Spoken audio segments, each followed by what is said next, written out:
Maria Torres had a quiet way about her. She never spoke more than she had to, never raised her voice, and never drew attention. Most people hardly noticed her, and maybe that was just the way she liked it. Every day, before the sun even fully rose, she was already walking down the dusty road toward Billy's Grill, a small greasy diner on the edge of Phoenix, Arizona. It wasn't much to look at, just a worn-out building with faded red letters on the front sign and a flickering neon light that sometimes spelled Ill's Grill because the B was broken. But it was steady work, and that was something Maria didn't take for granted. She wasn't there to serve customers or cook food. She wasn't at the register, smiling at guests, or out front chatting with regulars. Maria was the dishwasher. Her job was at the very back, past the grill, past the fryers, in a small steaming corner filled with the clatter of dirty dishes and the roar of hot water. She wore a plain gray uniform with a baseball cap pulled low over her dark hair, sleeves rolled up to her elbows. Her hands were rough and calloused, always soaked from hours in the sink. But they were strong, steady hands, the kind that had once done much more than scrub plates. Maria never told anyone at the diner about her past. It wasn't that she was hiding anything illegal, though her immigration status had once been shaky. It was more that she didn't think anyone would care. Why should she tell people that she had once been a trained chef in Mexico City? That she had spent years learning the art of knife work in a prestigious culinary school? That back home she was once known for her speed and precision with a blade, preparing food so beautifully that it looked like artwork? No one had asked, and she never offered. People saw a dishwasher, and that's what they believed she was. And Maria was okay with that. Life had changed. After her husband died in a construction accident, she had been left with nothing but debts and heartbreak. There were no good jobs left for her in her small village, and she couldn't afford to keep dreaming about food and fame. She had crossed the border with a heavy heart and a quiet mind, just hoping to survive. She found the job at Billy's Grill 6 months after arriving in Arizona, and held on to it like a lifeline. The kitchen staff mostly ignored her. The line cooks made jokes she didn't understand and listened to loud music while they worked. Sometimes they tossed dirty pans onto her station without even looking. The servers called her Mari in passing, not knowing her real name was Maria. The manager, a balding man named Chuck, barely said 10 words to her in a week. Still, Maria didn't complain. She kept her head down, did her work quickly, and always left the knives sharper than she found them, though no one noticed that either. Every night after the rush was over and the kitchen began to quiet down, Maria stayed a little longer. She would carefully wash each knife, dry it with a clean towel, and inspect the edge. Then, slowly and patiently, she would hone each blade with the skill of a surgeon. Her hands moved with quiet confidence, her eyes focused, her breath even. Sometimes she practiced small cutting techniques, slicing onions into paper-thin curls, or chopping herbs into almost invisible flakes, just to keep her skills alive. She did it quietly, almost like a ritual, long after the other workers had clocked out. One night a young waitress named Kayla walked into the back and saw her. She watched as Maria's knife moved so quickly through a carrot that it looked like it disappeared. Kayla blinked. "Whoa," she said. "Where'd you learn to do that?" Maria smiled a little and shrugged. "Long time ago," she replied. But Kayla didn't press. She just nodded and walked away. It was the first time anyone had noticed. Maria's tiny apartment was just 2 blocks from the diner. It was hot and cramped, with peeling paint and noisy neighbors. But it was hers. She lived alone, cooked her own meals, and kept her routines tight and simple. She sent most of her earnings back home to her mother and younger brother in Mexico. Every now and then, she received a letter or a picture in return, proof that they were okay, that her sacrifice meant something. She didn't need much else. She didn't go out, didn't watch TV, didn't own a car, but every Sunday she walked to the park, sat on a bench, and watched the people. It was her way of remembering that life still had color, even if hers felt a little gray. Then came the day everything changed. It was a hot Thursday in July, the kind of day where the Arizona sun baked the pavement and made people irritable. The diner was busier than usual. Tourists passing through, truckers stopping for a quick bite, locals trying to escape the heat. Maria was deep in dishes, her arms covered in soap, when she heard a loud roar of engines outside. At first, she thought it was just a passing motorcycle. But then the sound grew louder, multiplied, and shook the windows. The Steel Fangs had arrived. Everyone in town had heard of them. A rough, rowdy biker gang known for causing trouble, drinking too much, and disrespecting anyone who stood in their way. They weren't dangerous in the sense of guns and robberies, not usually, but they were loud, aggressive, and arrogant. They rode big black bikes with chrome skulls, wore leather jackets with the gang emblem, and traveled in packs. The leader, a man named Duke, was well known in the area. Tall, thick-armed, with a shaved head and a long scar down his cheek, Duke had a smile that never reached his eyes. Maria watched from the small window near the kitchen door as the bikers entered the diner. There were about 8 of them, maybe more. They laughed loudly, shoved chairs around, and made crude jokes. The staff went stiff. Kayla, the young waitress, looked like she wanted to disappear. The manager, Chuck, peeked out from the office, then went back in and closed the door. Maria went back to her dishes, but her ears stayed alert. She could hear everything. The orders shouted rudely. The plates slammed on tables. The growling demands for more beer. When a plate dropped and shattered in the dining area, she didn't flinch. But when she heard a biker slap someone on the back and say, "Come on, sweetheart, don't be shy," followed by the nervous giggle of Kayla, Maria stopped scrubbing. She wiped her hands slowly.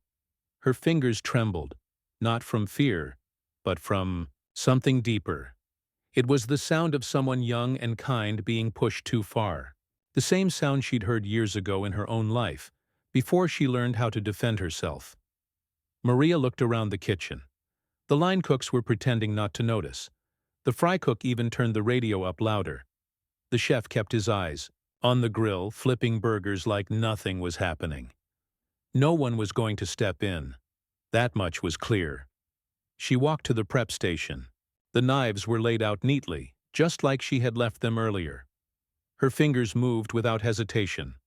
She picked the long chef's knife, not too heavy, not too thin.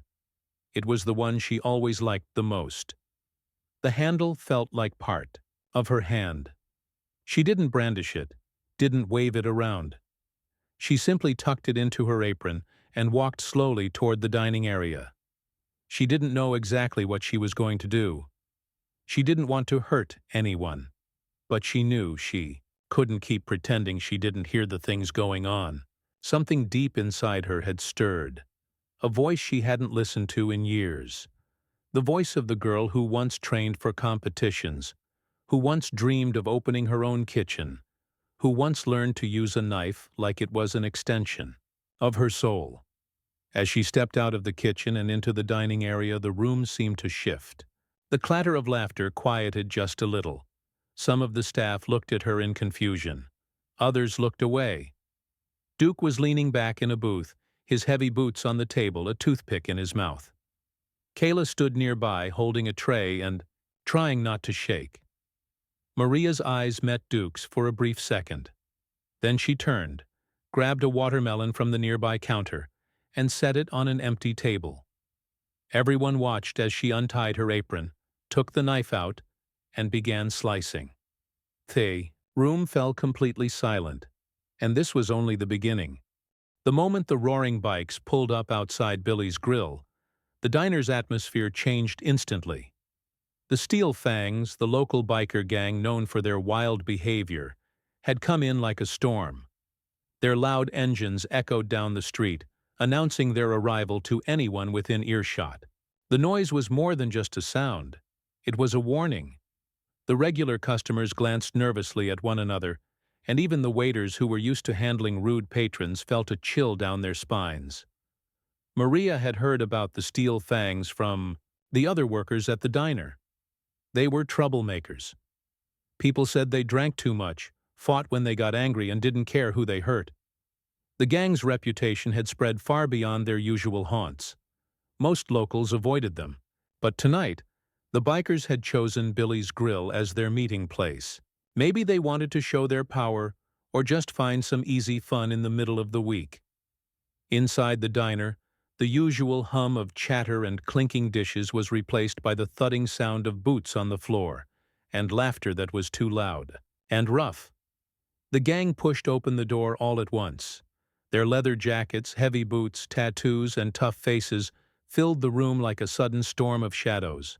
They made their way to the tables with a swagger that screamed, "We own this place!" Duke, the gang's leader, was the biggest and loudest among them. His shaved head glistened under the diner's flickering lights, and the long scar on his cheek gave him a dangerous look. His voice was low and rough when he spoke, but it carried a weight that made people listen, or at least pretend to. The waitresses, already tense, tried to smile politely, but the smiles didn't reach their eyes. Kayla, the youngest of them, looked terrified as Duke and his gang made their way to her section. One of the bikers grabbed her arm roughly, pulling her toward the table where the others were sitting. She didn't resist, but Maria saw the fear in her eyes. From her spot behind the kitchen, Maria could hear the jeers and rude comments. The bikers were loud, disrespectful, and completely out of control. They were throwing napkins on the floor, slamming their fists on the tables, and shouting orders that made no sense. The staff was frozen, unsure what to do. The owner, Chuck, stayed hidden in his office, probably hoping the troublemakers would leave soon. Maria's heart pounded. She scrubbed a pan furiously, trying to steady her shaking hands. Her mind raced back to her past, when she wasn't a dishwasher, but a chef. When she knew how to control a kitchen, not be scared in it. She had learned how to use knives with precision and respect, to create beauty out of chaos. That skill had once given her confidence. Now it felt like a secret weapon hidden inside her, waiting to be used. She saw Kayla stumble as one biker pulled her closer, laughing and making crude jokes. The girl tried to smile, but Maria could see the pain beneath it. No one else was going to help. The cooks pretended to work, the servers avoided looking at the scene, and the manager refused to come out. Maria wiped her wet hands on her apron and looked around. The knives were there, laid out neatly on the prep table. She moved quickly but quietly, picking up her favorite knife. A long, sharp blade that felt like an extension of her own hand. She tucked it under her apron where no one could see. Her breath was steady. Her eyes were calm. But inside, a fire was burning. She walked out of the kitchen and into the dining area where the bikers were making a mess. The room seemed to hold its breath. The loud music from the jukebox suddenly felt distant, and even the clattering of dishes slowed. Maria stopped near the table where Duke sat, his heavy boots resting on the chair across from him. The gang noticed her, some sneering, others laughing, at what they thought was a joke. A small woman, quiet and dirty from dishwater, standing in front of them with a knife hidden under her apron. They didn't take her seriously. Duke leaned forward, grinning cruelly. "What are you gonna do, little lady? Wash us all away?" he said, his voice dripping with sarcasm. Maria didn't respond with words.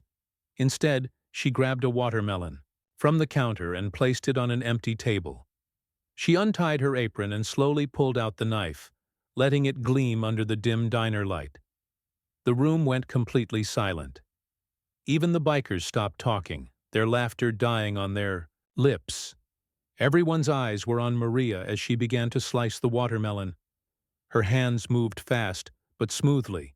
The blade glided through the fruit, cutting it into perfect thin slices. The pieces fell neatly in a row, almost like a display in a fancy restaurant. Maria didn't rush. She didn't falter. Her every move showed control, strength, and grace. The silence was thick. No one dared to speak. Then Maria looked Duke in the eye and said softly, "I know how to cut more than just fruit." Her voice was steady, but there was an edge to it, a warning. The bikers exchanged uneasy glances. Duke's smile faltered for the first time that evening. The challenge was clear. Maria was not someone to be pushed around. Duke laughed nervously and stood up. "You're crazy," he said, stepping toward her. But his confidence was gone. The gang members looked at each other, unsure of what to do. Some shifted uncomfortably in their seats. The energy in the room had changed. Maria didn't back down. She stayed where she was, knife in hand, eyes locked on Duke. After a tense moment, Duke muttered, "Let's go, boys." The gang gathered their things, leaving crumpled bills on the counter as payment for their food and drinks. They stormed out, leaving the diner quieter than before. The staff stared in shock. Kayla blinked as if waking from a nightmare. Chuck came out of his office, pale and speechless. Maria walked back to the kitchen, washed the knife carefully, and returned it to its block. She didn't say a word. She just got back to work, the way she always had. That night, Maria felt a strange mix of emotions: relief, pride, and exhaustion. She had stood up to the gang and protected her co-workers. She had used the skills she thought she had lost. But more than that, she had taken control of her own story. The next day, rumors spread through town about the quiet dishwasher who faced down the steel fangs with nothing but a knife and calm eyes. Some people admired her courage. Others whispered that she was foolish to mess with bikers. But Maria didn't care what anyone thought. She knew she had done what was right. Weeks later, some of the bikers returned, not to cause trouble, but to apologize. They never harassed the staff again. They respected the woman who had shown them that strength didn't always come from size or noise, but from quiet confidence and skill.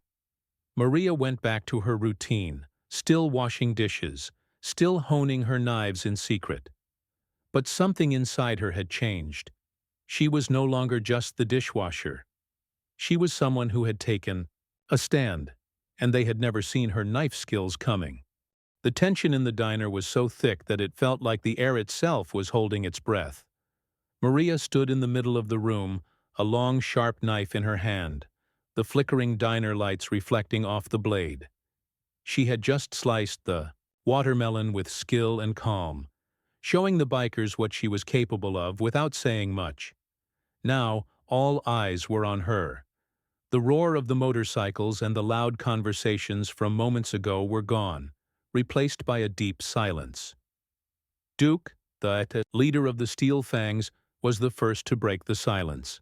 His usual confident grin had disappeared. Instead, there was a look of surprise mixed with caution on his face.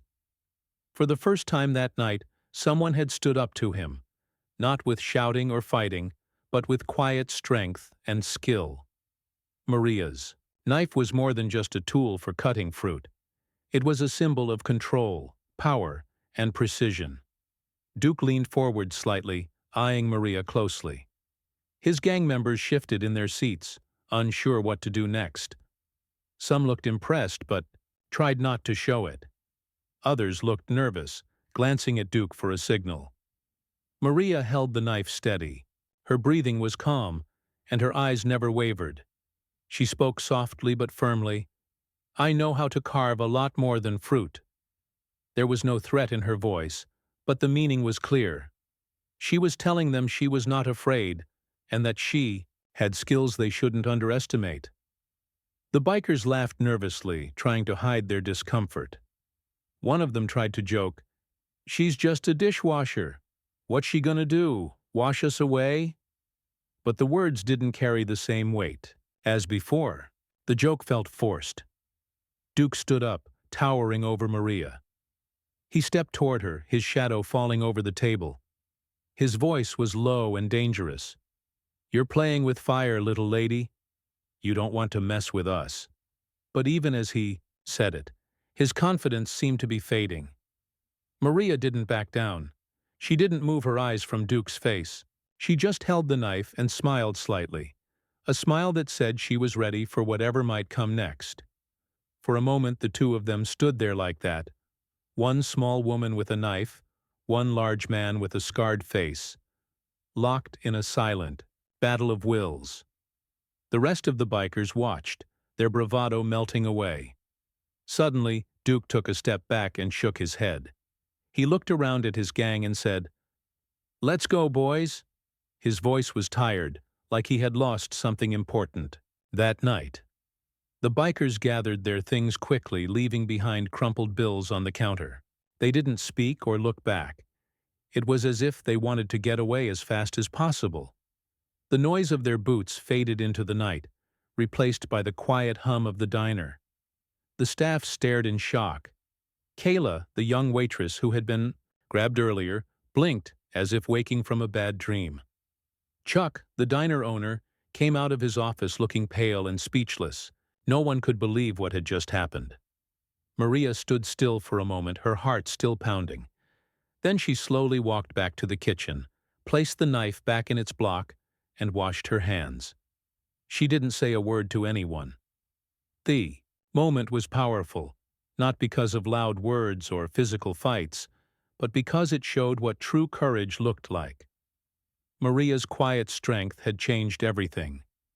Later that night, after the diner had closed and the last customers had gone, home, Maria sat alone in the back room. Her hands trembled slightly, not from fear, but from the adrenaline still flowing through her body. She thought about how close the moment had come to something much worse, how easily things could have spiraled out of control. But she also felt proud. Proud that she had used her past, her skills, and her calm to protect others. She thought about her life, how she had left behind everything she knew, how she had worked so hard just to survive. This was a turning point. She was no longer invisible. She was no longer just the dishwasher. She was someone who could stand up and be heard, even if it was without words. The next day, the story of what happened spread through town like wildfire. People talked about the quiet woman who had faced down a dangerous gang with nothing but a knife and a calm gaze. Some called her reckless, but many called her a hero. When the bikers returned days later, it was different. They came, not to cause trouble but to apologize. They admitted that Maria had earned their respect. From that day forward, the Steel Fangs never bothered the diner again. Maria's life didn't change overnight. She kept washing dishes, kept honing her knives in secret. But something inside her had shifted. She had found her voice, not in words, but in actions. And in the world of Billy's Grill, Maria Torres was no longer just a dishwasher. She was a woman who had taken a stand and showed the power of quiet courage. After the night the Steel Fangs left Billy's Grill in silence, the diner slowly returned to its usual rhythm. The sounds of clattering plates, sizzling pans, and quiet conversations filled the space once again. But something had changed beneath the surface. Maria, who had always been the quiet dishwasher in the back, now carried herself with a new confidence. A quiet strength that hadn't been there before. The way she moved through the kitchen, the way she looked at the staff and customers, it was different. People noticed, even if they didn't say it out loud. Maria woke up each morning feeling a strange mix of tiredness and excitement. The days were still long, and the work was hard. Washing endless piles of dirty dishes, scrubbing pots, and cleaning counters was not glamorous or easy. But now, every dish she cleaned, every knife she sharpened, felt like a small step towards something bigger. She thought about the night with the bikers often. How close she had come to danger. How she had faced it without backing down. It made her feel alive. At work, the other staff began to treat her differently too. Kayla, the young waitress who had been scared that night, smiled more around Maria. She seemed less afraid. The cooks, who once ignored her, started asking for her opinion when they needed help chopping vegetables or slicing meat. Even Chuck, the diner owner, looked at her with a new respect. He never said much, but Maria could tell he appreciated her courage. One afternoon, as Maria was washing dishes, Kayla approached her nervously. "Hey, Maria," she said quietly. "I just wanted to say thanks for standing up to those bikers. I don't think I could have done what you did." Maria smiled and shook her head. "I didn't do anything special," she replied softly. "I just used what I know." Kayla looked at her thoughtfully. "You're brave and smart. I wish I could be like you." Maria laughed gently. "You can be. It's not about being the biggest or loudest. It's about knowing yourself and not being afraid to use what you have." That small conversation stuck with Maria. She realized that her strength wasn't just about knives or standing up to bikers, it was about inspiring others. Maybe she could do more than just survive each day. Maybe she could help others find their own courage. Over the next few weeks, Maria began to pay closer attention to the kitchen and the people around her. She saw how tired some of the staff were, how frustrated others felt. The diner was a tough place to work, and life outside was no easier. Many of the employees had dreams and struggles Maria didn't know about. She started helping wherever she could, showing Kayla how to handle knives safely, helping the cooks prepare ingredients faster, and even fixing small problems with the equipment. One evening, as the dinner rush began, Maria noticed a young boy sitting alone in a corner booth. He looked hungry and scared. His clothes were worn and dirty, and he kept looking nervously toward the door. Maria asked Kayla about him, and she said the boy's mother worked at a nearby factory but had been late getting home. The boy came to the diner hoping to find some food and a safe place to wait. Without thinking twice, Maria took a plate of food from the kitchen and brought it to the boy. She smiled gently and said, "Here, eat this, it's on the house." The boy's eyes widened in surprise and gratitude. He nodded quickly and began to eat, his hands shaking slightly. That small act of kindness changed something inside Maria. She realized that courage wasn't just about facing danger. It was about caring for others, about making small choices that could change someone's day or even their life. The days went by and Billy's Grill became more than just a place to eat. It became a safe space for people who needed it. Maria's quiet strength spread through the diner, touching everyone in small but important ways. But life wasn't always easy. One afternoon, a stranger came into the diner. He was tall and had a rough look, like someone who had lived hard. His eyes scanned the room quickly, and then they landed on Maria. He walked up to her and spoke in a low voice. "You're the one who scared my friends away, aren't you?" Maria didn't flinch. She looked him in the eyes and said calmly, "I'm just doing my job." The man smirked and leaned closer. "You think you're tough? You don't know what you're up against." Maria's heart beat faster, but she didn't show it. She stood tall and replied, "Maybe, but I'm not afraid." The man laughed, a dark, bitter sound. He turned and walked away without another word. The encounter left Maria feeling uneasy, but it also reminded her why she had to stay strong. The world outside Billy's Grill was full of dangers and challenges, but she had something inside her that no one could take away: her courage, her skills, and her heart. That night, Maria sat alone in the kitchen, sharpening her knives carefully. Each stroke was steady and focused. She thought about the stranger's words and what might come next. But she wasn't scared anymore. She was ready. Maria knew that her life was changing. She was no longer just a dishwasher hiding in the back. She was a protector, a teacher, and a symbol of hope for the people around her. And no matter what challenges came her way, she would face them with the same quiet strength that had stopped the steel fangs in their tracks. As the weeks turned into months, Maria's story spread beyond the diner. People talked about the dishwasher, who had stood up to bikers and won. But more importantly, they talked about the woman who used her skills and kindness to make a difference every day. Maria didn't need fame or attention. She was happy knowing that she was making the diner a better place, one dish, one knife, and one act of kindness at a time. Her life was far from perfect, but it was hers, and she was ready to face whatever came next, with courage in her heart and a sharp knife by her side. Life at Billy's Grill had changed in many ways since that night when Maria stood her ground. The diner was no longer just a place to eat. It had become a place where people found hope, safety, and respect. Maria, the dishwasher who had once been invisible, was now at the heart of that change.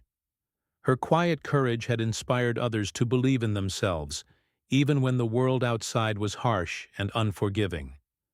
Maria's days were still filled with hard work, washing dishes, cleaning pots, chopping vegetables, and helping where she could. But now there was a new light in her eyes. She felt alive and important. The kitchen was her domain, and she ruled it not with loud words or threats, but with calm strength and skill. One morning, as the sun rose over the small town, Maria arrived early at the diner. She had decided to start teaching a small cooking class after work for anyone in the community who wanted to learn. She remembered how much her own life had changed because of the skills she had learned in kitchens long ago. She wanted to share that with others, especially young people who might not have many chances. The first day, only a few people showed up. Some were shy and unsure, others curious but inexperienced. Maria greeted them warmly and began with the basics: how to handle knives safely, how to prepare simple meals, and how to respect the ingredients. Her teaching was patient and clear. She encouraged questions and made mistakes feel like lessons rather than failures. Word spread quickly. More people came to the classes: young teenagers, adults who had never cooked before, even some older, folks who wanted to try something new.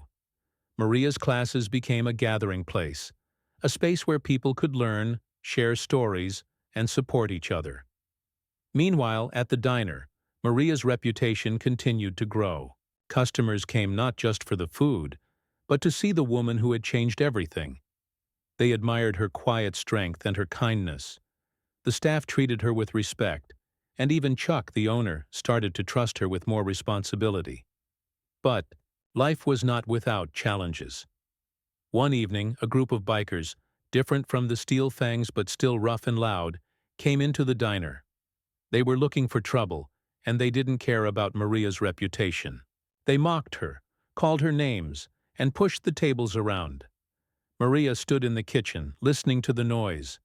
She knew this could be a dangerous situation, but she also knew she couldn't let fear control her or her community.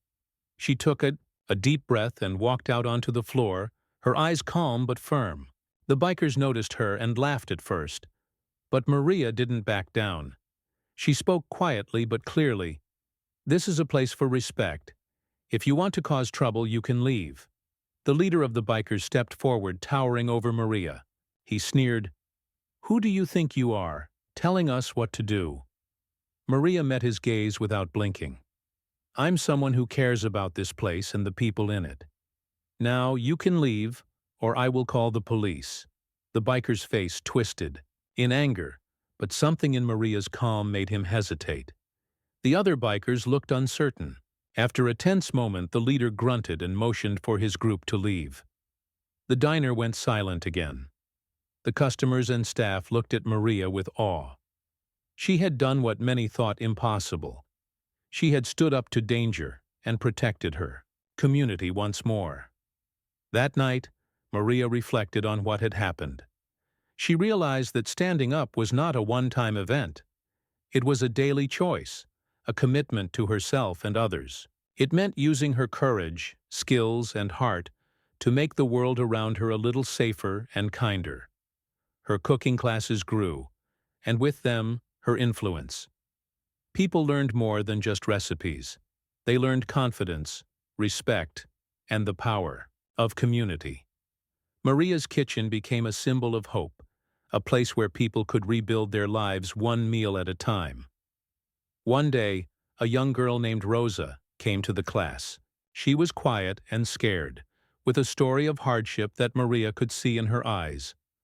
Over time, Maria worked with Rosa, teaching her not just cooking, but also how to believe in herself. Rosa began to smile more, speak more, and even dream about a future she had never thought possible. Maria's heart swelled with pride. She knew that her journey was about more than just standing up to bikers or washing dishes. It was about changing lives.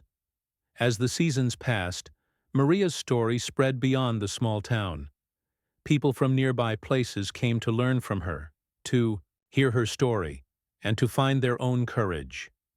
Maria never sought fame or fortune, but she became a quiet hero in her own way. One chilly evening, as Maria closed the diner after a long day, she stood outside and looked up at the stars. She thought about how far she had come, from a dishwasher afraid of danger to a woman who faced it head-on.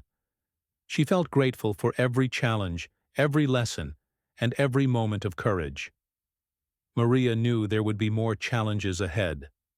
Life was never easy, but she was ready. With her sharp knife, her steady hands, and her brave heart, she was prepared to face whatever came next. Her story was no longer just about a dishwasher or a biker gang. It was about the power of courage, kindness, and standing up for what is right, even when no one is watching.